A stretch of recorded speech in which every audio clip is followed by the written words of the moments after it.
Hey guys, how you doing? This is Jeff coming at you with another edition of Mindset Monday, and today I want to go over a few things from a book called The Lion Tracker's Guide to Life by Boyd Varty. I came across this book a couple of years ago. I think I listened to his TED Talk. You can look it up and find it online. And I didn't finally read it until it was recommended through a coaching program that I've been involved with and recently graduated from. And during the graduation ceremony, they gave us all the books. So I actually read it before. I had just seen the TED Talk and looked at different summaries online and things like that. But the author, Boyd, he has had a really interesting journey throughout his life. And he spent time with a lot of big game animals and been in attack with like some big venomous snake or something. And he's had malaria and been in like a crocodile attacks and things like that. So he really, I think, throughout his life and his approach to writing this book is really thinking through like not really understanding what his purpose was. I think a lot of us struggle with that in our lives and trying to figure out like what's our why, what's our purpose, and all of that. And so this is just a really great, concise book. It's not very big. It's not very long. It doesn't take that much time to read it, but it really, I think, through story and metaphor, because it's so visceral and real through his own felt experience, that the lessons come through really easily. And you don't need a 300-page book to tell the story. So throughout the book, it has some little like sectioned off pieces of text that tell us different ideas about what's going on in each chapter. So I'm just going to go through a few of those and just kind of give you an idea of what's going through my mind when I read them and how I relate that to my own life development and entrepreneurial journey. So the first one early on in the book, it says, no one can tell you what your track will be or how to know what calls you and brings you to life. That's your work to do. But a great tracker can ask, how do you know you love something?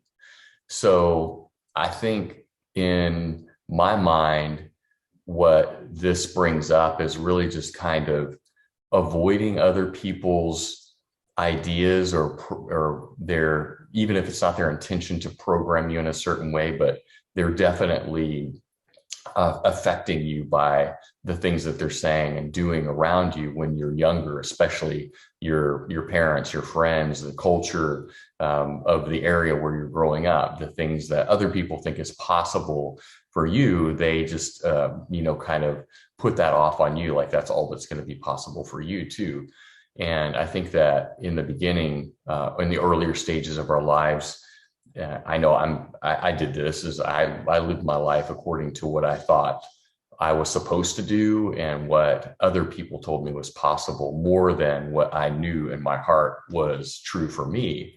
And I think that exercise of asking, like, how do you know you love something enough to spend your life and your life force energy pursuing it, to that level? It's like, is it worth it or not? And a lot of the things that if I look back, especially now and looking back on my younger days and high school and college and earlier 20s and all of that, is like, I didn't ask myself those questions. I was just going through the motions of what I thought I was supposed to be doing. So had I had this book or the advice or the courage or the mentorship or whatever it is that would have given me a different perspective on it, I may have lived my life a different way. Now, that's not to say that I regret anything, because I don't, because the way that I've been able to reconcile the mistakes and the different things that I've done in my life that, didn't give me the result that I was looking for, is that the lessons learned has given me the wisdom to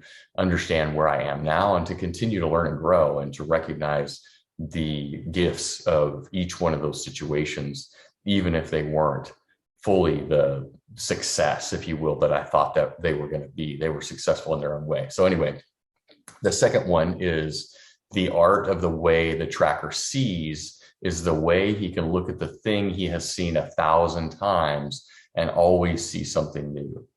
So this is like the idea that if you're a tracker, you're bringing in all this different data from your surroundings and your intuition, and really bringing it all together into a place of this confident knowing of being like, yes, we need to go this direction now, because that's going to get us closer to the goal of finding the lion, if you will. And so I find that true in my own life, is that when I come into a situation that I'm going to get new data, or I'm going to have a new view of that data, or a new insight into that data, or a new message that I get from the intuition of seeing all of that data, and maybe one little leaf on the path is different, or one little thing is different, and you see things in a completely different way, so that you might change that next step that you're going to take. And I think that this is really important to recognize, that there is no one path, there is no one way to get there, and that the landscape in front of you is always changing, and you are responsible for, on your own path, to pull in all of that data and use your own intuition, your own cognitive abilities to make the decision that's right for you and taking the next step on your path, and not be so wound up on what again, other people are saying, or what you have this idea that, well, there is a perfect next step. There's only a perfect next step in hindsight. You can't connect the dots looking forward. You can only connect the dots looking back, I believe Steve Jobs would say. So it's really easy to connect the dots looking back, not so much looking forward. So that's kind of how I read that one. The next one is, I don't know where we're going, but I know exactly how to get there. And so I think this is that confidence that kind of goes from the last one, where the confidence is that you can bring in all of that data. And the way to get there is to just be able to accumulate that data in a way that's going to allow you to confidently take that next step. And if you're confidently taking that next step based on what you know at that moment, then that's the right next step to take. Okay. The next one is obsessed with perfection and doing it right. We want to go straight to the path of a lion. We don't realize the significance of the path of first tracks and how to be invested in a discovery rather than an outcome. So this is something that I've mentioned in other lives and Mindset Mondays, in kind of all the information that I kind of go through in the personal development world. It's really about the journey. And so this is what this little sentence speaks to me, is that you see the lion is so confident and strong and able to make these types of decisions, but and it's living true in their true self and purpose of what they're doing in their lives. But we can't go straight there. It's a journey for us, and it's going to be a practice, right? We're definitely dynamic human beings. Like lions have one path, one purpose, and we have all of these different opportunities and options. We have opposable thumbs, and we have different abilities and opportunities that we have in our lives. So there's not one purpose, but understanding and recognizing that our journey of discovery is the journey of a lifetime, and that we can't just step into the shoes of this lion, or we see these people in business or in life that are living lives that we would aspire to, but we can't just snap our fingers and be there, right? We have to go through this process of becoming those people. And as those people have, most of the time when you look at these people who have these lives that inspire us, you realize that they've been through, and you hear their stories, you realize that they've been through a lot to be able to develop themselves into the person that is able to handle the responsibility of the life that they're living. And in that same way, we have to do that on our own. So that's that one. The next one is, don't try to be someone, rather find the thing that is so engaging that it makes you forget yourself. So I think this is important, and all of these kind of string together in a path because of the way that they weave through the book. So in this sense, it's kind of related to the last one again, where it's, do not try to be someone, rather find the thing that is so engaging that it makes you forget yourself.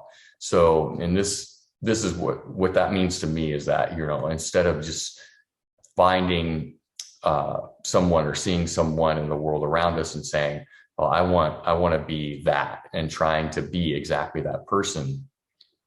Just more focus on what it is that makes you happy and what makes you fulfills you, and step into that so deeply that you're not even worried about the destination. Like, that's not the goal. It goes back to the journey, right? Is that you're so engaged and engrossed in the process of that becoming, that the destination doesn't matter. So you're not like so wound up on, oh, I didn't get to this exact place. It's like, I went for this specific goal and I got to wherever I got, and be okay with that based on your mindset and the different things that you believe in your life. And so that's kind of a concept that really hits home for me, because I have learned to love the journey and less focused on the destination, which I was more focused on the destination earlier in my career. So the next one is, as paradoxical as it sounds, going down a path and not finding the track is part of finding the track. So the path of not here is part of the path of here. So that's kind of, again, related, where, not finding the next track is also part of the path, because that will force you to make that next step, even if you're not really sure that it's going to lead you to where you're going or where you wanted to go initially. But you're going to bring all of the knowledge and wisdom of all of those steps that you've taken before, and maybe you will go off the path and course correct and then get back on the path. Or maybe you'll start on this other path and you'll be like, wow, I like this path a lot better than that other path. And you'll be okay with that because of all these other things that we're talking about. The next one is, it's hard to know when to stay on the trail and when to divert. Again, super related to the last one. It's like, yeah, that is hard. But sometimes in life, when the trail or all of that data is pulling us into a different direction, at times we're going to have to honor that and say, okay, I'm going to have to go way off the path here. And I know that I may not ever get back on the track, but based on the data that I have, based on everything that I know right now, the next step that I have to take is a diversion from the actual path. So that's just going to happen in life. It's going to happen on our journey when we're dealt different situations that maybe the data that we have is not going to lead us in the direction that we thought it was going to, or that we know that it's probably the wrong direction in leading us to that goal that we actually want, but it may actually end up being the best step for us to take anyway. So that's the way I read that one. So there's a couple more here. The next one, everything in the natural world knows how to be itself. Now, this is kind of getting into the later stage of the book, where it really is showing you that, as you're becoming this lion tracker, if you will, this person who knows how to follow a path in life and have purpose and meaning behind it, create purpose and meaning and joy and happiness behind it, that it will be, and that is the natural state of things. That is the natural state of things. So everything in the natural world knows how to be itself. A lion knows how to be a lion. A monkey knows how to be a monkey. An ant knows how to be an ant, etc. As people, these lessons, as humans, these lessons that he's talking about in the book allow you to know a little bit more, have a little bit more confidence in the process of being yourself. So that's the way I've been able to become one with the journey itself, and to be happy in that pursuit, of all of these things that I want to see brought forth, and still be inspired and still be hopeful and still be happy along the way, even though I don't have all of the material results, or all of the relationships, or all of the things that have not become true. I'm still like, I'm cool, right? Because I know that this is who I am. This is the natural state of where I'm at. And it's up to me to have, and I have the responsibility to myself to live up and live into those next steps of what I want to create for my life. And that's the natural state of things. So that's the way I read that one. The next one, track what makes you feel good and bring more of it into your life. Notice what makes you feel lousy and do less of it.